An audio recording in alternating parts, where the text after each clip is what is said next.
ভাবুন তো, বিশ্বকাপের ঠিক আগে হঠাৎ যদি খবর আসে ব্রাজিলের মিডফিল্ডের মেরুদণ্ড ব্রুনো গিমারেজ আবার ইনজুরিতে, তখন ক্যাসেমিরোর পাশে কে সামলাবে পুরো মাঝমাঠ? রিসেন্টলি ইনজুরি থেকে ফিরে মাত্র ২ ম্যাচেই টপ ক্লাস পারফরম্যান্স দিয়েছিল ব্রুনো, কিন্তু শেষ ম্যাচেই আবার হ্যামস্ট্রিং সমস্যায় ছিটকে গেল। যদিও ইনজুরি গুরুতর না, তবুও বারবার চোট পাওয়াটাই এখন সবচেয়ে বড় চিন্তা। কারণ ব্রুনো শুধু একজন মিডফিল্ডার না, সে ডিফেন্স আর অ্যাটাকের সংযোগ। বল রিকভার করে, গেম কন্ট্রোল করে, পুরো টিমকে চালায়। সে না থাকলে ব্রাজিলের মিডফিল্ড একদম মেরুদণ্ডহীন। তাই এখনই দরকার শক্ত ব্যাকআপ প্ল্যান।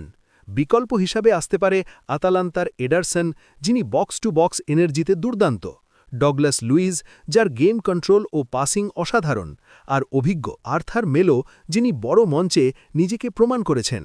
এখন প্রশ্ন একটাই, ব্রুনো না থাকলে কে হবে ব্রাজিলের ভরসা? আপনার পছন্দ কে? কমেন্টে জানান।